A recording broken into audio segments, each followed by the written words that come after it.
So quantum mechanics can help us to identify not the path of an electron or exactly where it is, but a region where the electron is likely to be found.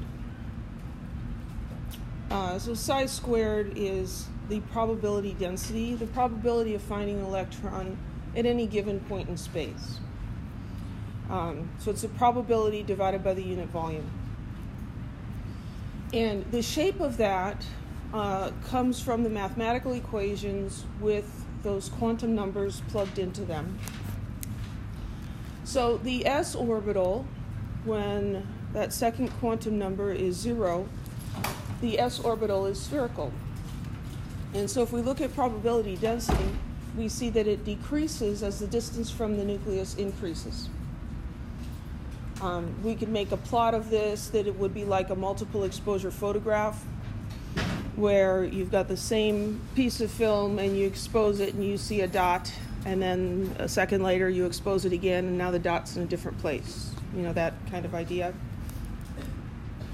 It's important to understand that the electron is not just kind of zigging around the nucleus like a moth around a flame. It resembles that when we take these snapshot pictures of it. But in a sense, the electron's location is spread out over the entire volume of the orbital. Because yes, the electron is a particle, but it is also a wave. And so you can think of the electron's orbital as being a standing wave. So the electron is, in a sense, everywhere, but if you take a picture of it, then you force it to be in one place. Yes? Is there a pronunciation to the U with the line through it? I believe that's the Greek letter psi. Okay, so it's a psi squared is the probability density? Yeah. Okay. Yeah, and we're going to talk, I'm going to talk about it, but all of the math involved in this is beyond what I understand. And so, I mean, it's this very, very complicated stuff. We're going to be doing, or No. it's stuff we need to know? It's just, I'm only talking about it so that you know where this stuff comes from. So we're not going to talk about the specific equations or their solutions, of which there aren't any, but just the result of the understanding we get as a result of the equations. Yeah, so that's an excellent question.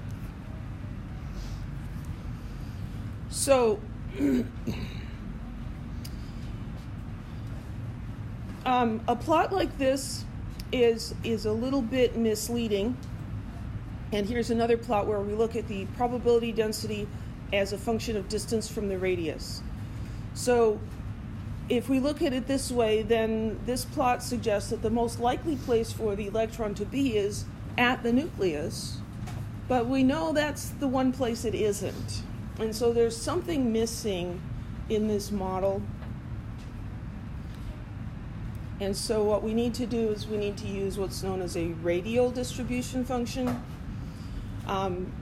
This represents the total probability of finding an electron in a thin spherical shell at some distance r from the nucleus. This gives us a better picture of where the electron is likely to be found.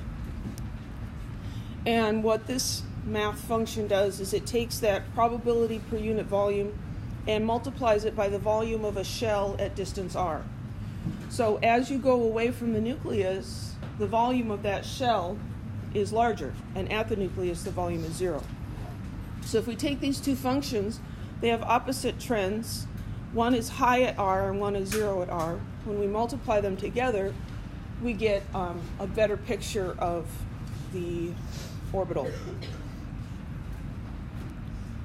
So this is a plot of total radial probability versus distance from the nucleus. So this shows that the maximum probability for an electron is a distance of 52.9 picometers from the nucleus. This graph shows us that at the nucleus, there's 0 probability of finding the electron. You go a little bit away, it reaches a maximum, and then it fades away again. And so this is a better description of the shape of an orbital.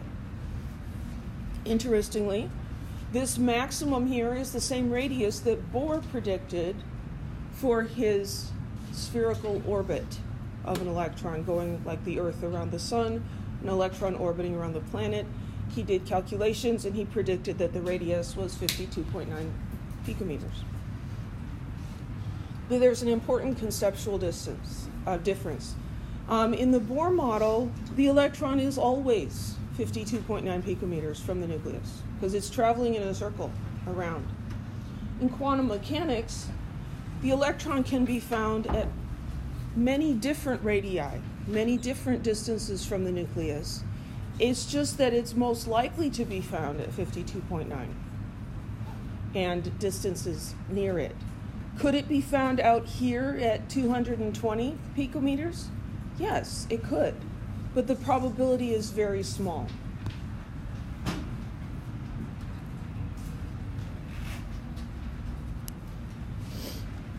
So this is a picture of a standing wave.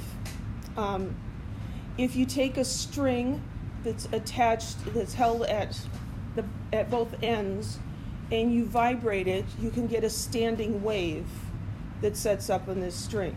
Have you guys seen something like that before? And what's going on here, the string is going up and down, but there are also these nodes, places where the string isn't moving at all. These are waves traveling on the string and then coming back, reflecting back. And so we see the string going up and down a big distance here and really not moving at all at the node. This is a very simple two-dimensional standing wave. So an orbital really is a three-dimensional standing wave. So when we go to the larger s orbitals with a principal quantum number 2 or 3, these are also spherical in shape, but now they have nodes in them, just like this standing wave on the string has nodes. So the 2 and 3s orbitals are larger, and they have nodes. So the node is just a point where the wave function goes through 0. So the probability of finding an electron at a node is 0. You must have some questions.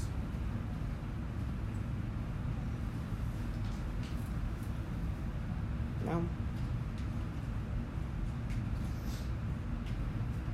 Up and down around frequency, so this guy too.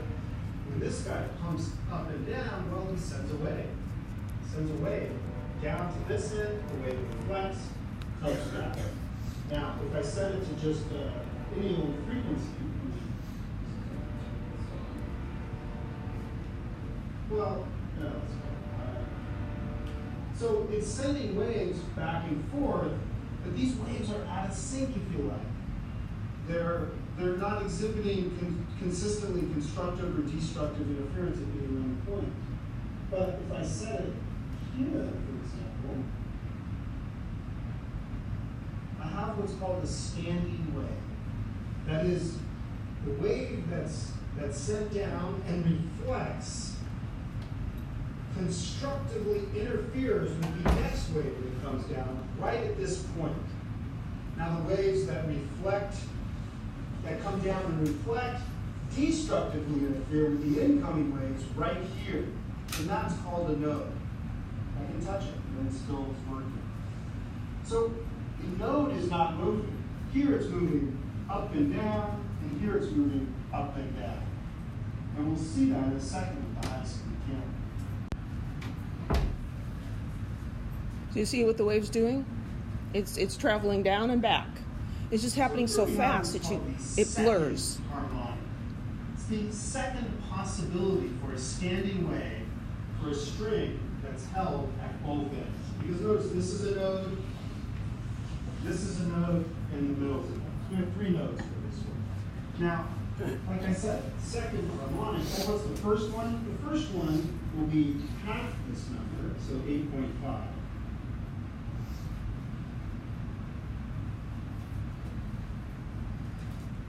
And there we go.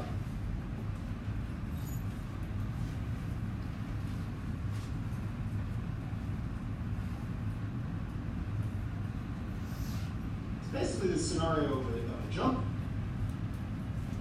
Now, I can find any of the other, all of the other harmonics are multiples of this number. So we just saw that 2 times this number was the second harmonic, or the second possibility. Well, if I go 3 times this number, I should get the third harmonic. So 3 times 8.5, what is that? 25.5. And there we go. So that's the third harmonic. How many wavelengths is this? Well, it's 1.5. 1.5 wavelengths. And it's easy to see in high speed. So check out this shot with the high-speed camera and verify for yourself that it is 1.5 wavelengths.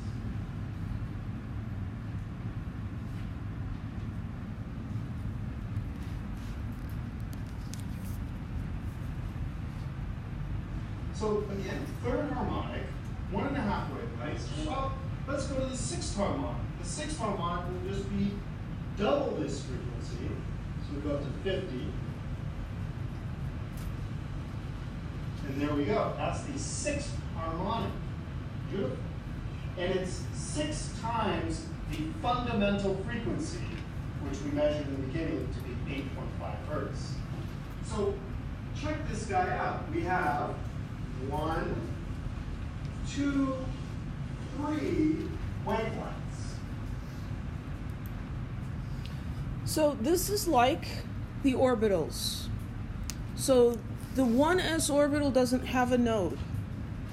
So that's like that first harmonic where you just see half of a wavelength and there aren't any of these, oh, I can't point on this. There aren't any of these nodes. The 2s orbital has a node. You could think of it like the higher frequency, and then the 3s and the 4s, and as you go to those higher principal energy levels, you're adding nodes into this wave function. So the orbital is a wave function. It's just not as easy to visualize as this two-dimensional string, right? The two-dimensional string we can see from the slow motion camera, or we could stop the video. We see that the string is moving up and down. The string is actually, if you look at the center of the string here, it's really only in one place at a time, right? But in real speed, it blurs and you can't really tell exactly where it is. That's how I view the orbital. It's this region where this wave is going up and down, okay? And so the electron is a particle and it's a wave at the same time. But if we try to observe the particle or observe the electron, we force it to become a particle, and then we just see a dot. Just like when when he does the slow motion on this video. And in the next video, the explanation video, we'll go through the calculations. We're not going to do that. And derivations. Okay, so there it is. So when you see the slow motion, and when I stop it, now that string is in a particular place. But in actuality, it's moving, and you could say that it's in the entire region, right? So that's how the electrons are in orbitals. Anybody have any questions? Does that help?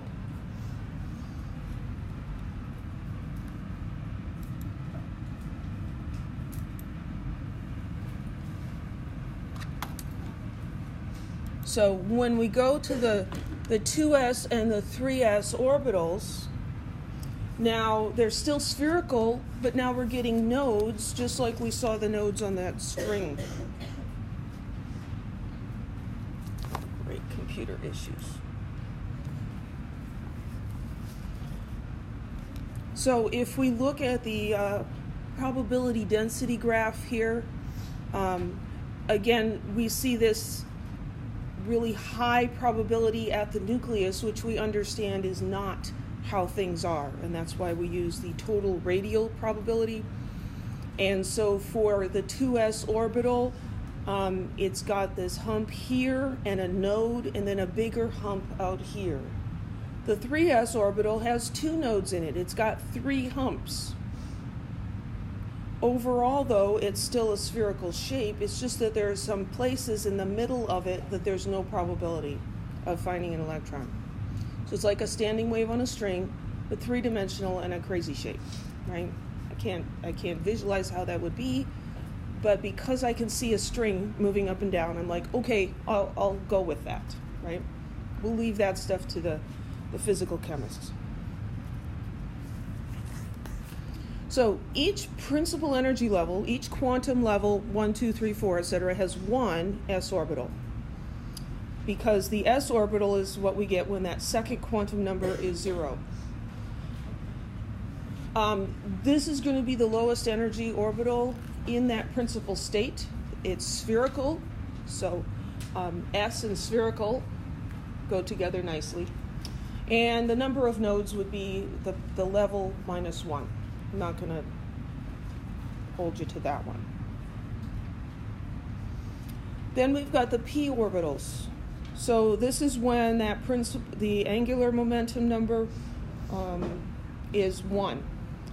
So each of these p orbitals, there's actually 3 p orbitals in a sublevel. And the first energy level, n equals 1, doesn't have any p orbitals, but 2, 3, 4, etc. do. These p orbitals are oriented perpendicular to each other in 3-dimensional space. They are 2-lobed and they have a node at the nucleus. So they're going to look like this. This actually looks a lot more like that standing wave on the string. Let's see if I can.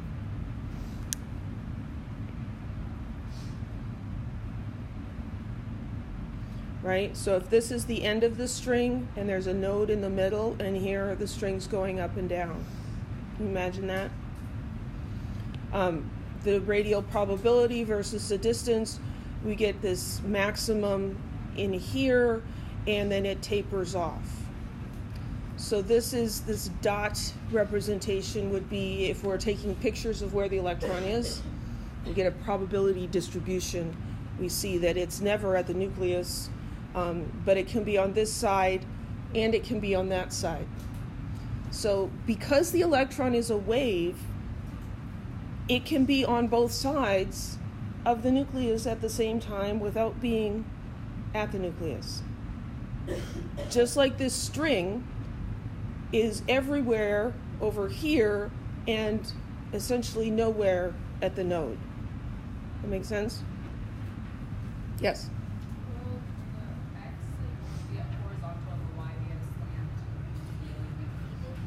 slant? So the X, Y, and Z are at right angles to each other. Yeah.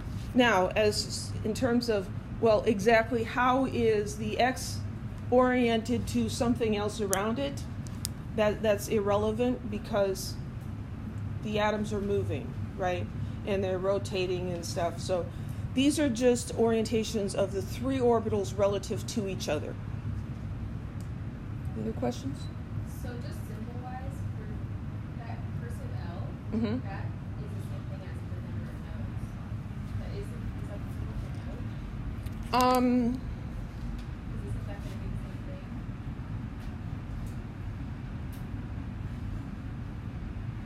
thing? The number of nodes is going to be the same as the principal quantum number that the p orbital is in. So the 2p orbital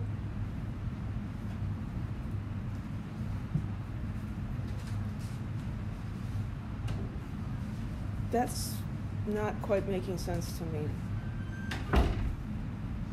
There's a node at the nucleus. I think there's a mistake on here, on the slide.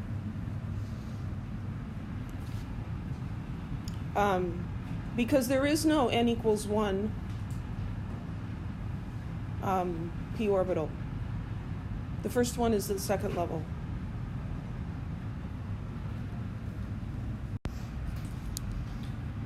So I've crossed this out because that is not actually correct. There is one node at the nucleus, and as you increase the principal quantum number, the number of nodes increases. But the number of nodes does not equal n. I suspect it's n minus 1, but your book doesn't even go into that detail, so we don't need to either. So any other questions about the p orbitals? And they're d orbitals. For the d orbitals, L equals 2. These start at the principal energy level above n equals 2, so n equals 3 or higher, and you have 5 d orbitals. 4 of those orbitals are aligned in different planes, and then the 5th one is aligned along the z-axis. 4 of those are 4-lobed things, and that 5th one is a 2-lobed node with a toroid, very strange shape. The d orbitals have planar nodes, and the higher ones also have spherical nodes. We're not going to worry about that. These are the weird shapes of d orbitals. So they kind of look like a doubled up p orbital, like 2 p orbitals together. There's one in this YZ plane, the XY plane, the XZ plane, and then this one is at an angle in the XY. And then we've got this 5th one that's just weird. And we didn't make these things up, okay? And we're not imagining them. These are looking at the math and figuring out what happens when you put these different quantum numbers into this function. And you can't solve for those, you can't solve those equations, but you can get approximations of them. You should be able to draw a p orbital for me. It's like 2 balloons stuck together. You should be able to draw an s orbital on a piece of paper. It's a circle, okay? I do not expect you to draw me any d orbitals, okay? I will not ask you to do that. And then there's more. There's f orbitals. So there's 7 f orbitals. And these are even stranger. Look at those guys. Looks like some balloon artist tripping out on something. So these 4 are sort of similar. They have 8 of these lobes. And then we've got 3 of these weird things with 2 lobes and a toroid. I mean, it's just weird. Very, very weird.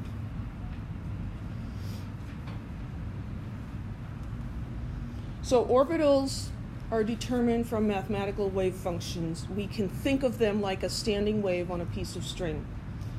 A wave function can have a positive value or a negative value. The string goes above that center line and it goes below the center line. The wave function also has nodes where it equals 0. And that's like the node on the string where the string isn't moving. So the sign of the wave function is called its phase, and it can be positive or negative.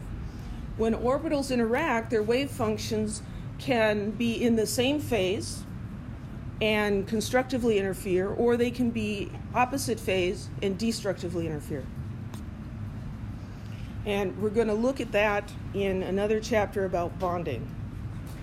But just like the guy in the video showed how the waves on that string were reinforcing each other, and that's why we see it going up and down. When they're out of phase, they cancel each other out, and it looks like the string isn't really moving at all.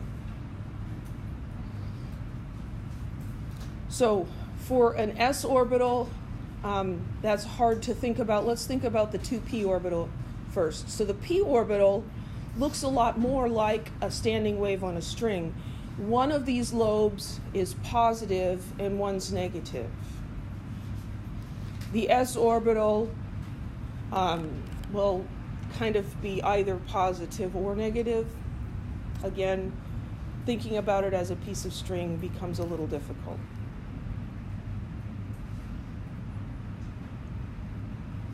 So with all these crazy shapes for these orbitals, why are atoms spherical? Well, that's because when you put all of those shapes together, they are not solid objects that are mutually exclusive. They are wave functions that overlap with each other. And so here we've drawn a bunch of those different orbitals, and overall, this gives a spherical shape to the atom.